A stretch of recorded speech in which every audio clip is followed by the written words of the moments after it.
15, 20, 25, 30, 35, 40, 45, 50, 45. There goes Davis. Oh, my God. Davis is going to run it all the way back. Auburn's going to win the football. All right, Ken Folk, it's official. Auburn has their new head coach, Hugh Freeze. He signed on the dotted line and has had his phenomenal introductory press conference. And now it's time to talk about who will be his offense coordinator. I don't know, but I got a few names to give you all. All right, first off, the hot shot that everybody seems to want, that I'm not necessarily the biggest fan of, is Garrett Riley. Now, I would get on board because he's young, he's incredibly talented, he's only 33 years of age.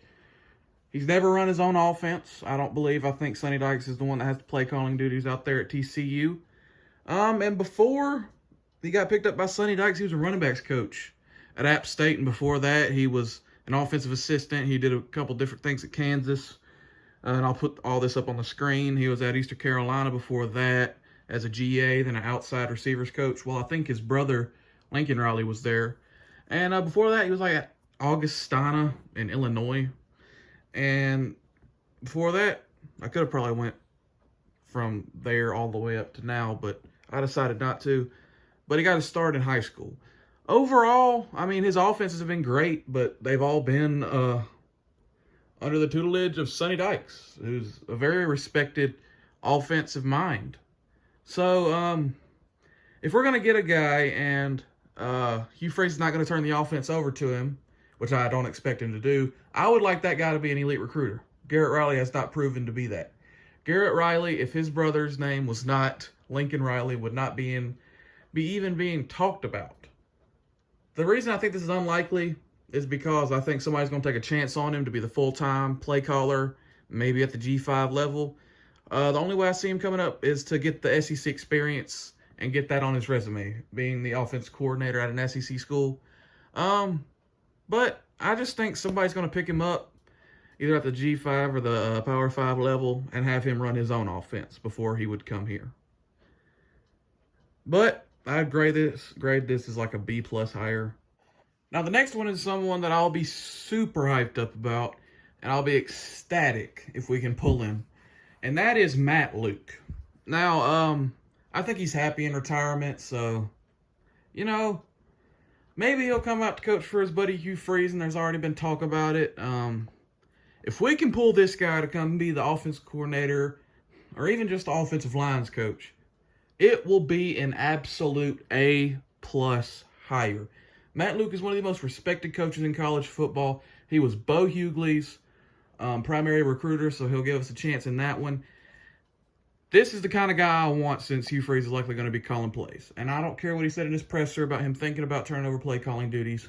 I doubt that. Matt Luke has gotten 5-star after 5-star after 5-star offensive linemen. And I'll put up his recruits up here on the screen for you guys. Matt Luke is only 46 years old, and he is one of the best recruiters in the country. He started out as a GA at Ole Miss, then he went to Murray State as offensive lines coach, and then he went to Ole Miss offensive line and tight ends coach, then to Tennessee for the same role. And then I think he went to Duke as the co-offense coordinator and offensive lines coach, and then when Hugh Freeze got the job at Ole Miss, I believe, he took him with him to go be the co-offense coordinator and offensive lines coach at Ole Miss, and then obviously everything with Hugh Freeze happened. Matt Luke took over. After he had a bad head coaching stint there at Ole Miss, he went to go be the assistant head coach and offensive line coach at Georgia. This would be my favorite hire we could possibly make simply because of the recruiting. It's what we need for our offensive line. Our offensive line has been the worst part of the team for a while now. He'll come in, he'll pull guys, and we'll get that road grader offensive line mentality back. Next up is a guy that's not necessarily an exciting hire, but it's a good hire because he's good with quarterbacks. The downside is obviously the recruiting. A lot of recruits probably don't know who this guy is, but it's Ken Austin, Hugh Freeze's offense coordinator and quarterbacks coach from Liberty. He would be the kind of guy that he would just feel comfortable with hiring. They've done it well, and, they've done a good job out there at Liberty. The offense has been good. All the quarterbacks at Liberty and Malik Willis especially, when he was there, raved about him. He's almost 60. He played in the CFL, threw for like 26,000 yards, 150 plus touchdowns. So the recruiting element for the rest of the staff would have to be very good, but I wouldn't hate this hire. I mean, he's been everywhere. He's very well respected in Canada as a head coach and an offensive mind. He coached for Houston Nutt the last time that Houston Nutt's offense was anything special. It wouldn't get anybody excited, but meh, C+ hire. Next guy is a guy who you've probably never heard of, Jake Spavital, 37-year-old ex-Texas State head coach. He coached Johnny football as the offense coordinator under Kevin Sumlin at Texas A&M. Had some very good offenses there. His first offense was the last year that Johnny Manziel was at Texas A&M. It was 44 a game. That offense was crazy. Johnny Manziel was running all over the place. And I don't know if I necessarily would give Spavital credit for these offenses.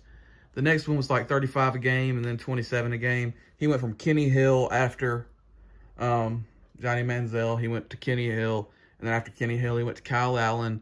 And it was just not necessarily great. But this is the type of guy to get you those elite quarterback recruits, but he just cannot develop them. I mean, he's great when the quarterback's already been developed. Obviously, out there at West Virginia, offense was crazy good, but Will Grier had already been developed. Will Grier was a Heisman candidate at Florida before he got busted for PEDs or whatever. This would be the very good quarterback recruiter type. Hugh Freeze would have to develop these quarterbacks. I would not necessarily be super hyped about this hire, but damn, we'd be in it for a lot of those quarterback recruits. But his offenses at Texas State were absolutely putrid. I don't know if you could put that on him, but they never averaged more than like 28 a game. Jake Spavital. No, please. Just please, no. So those are just some of the names that I've heard. I'll make another update video sometime soon whenever we get some more clarity. I don't know when we're going to get a new OC or DC. Like it if you liked it. And even if you didn't. War Eagle. Selena, go! Oh. Stop!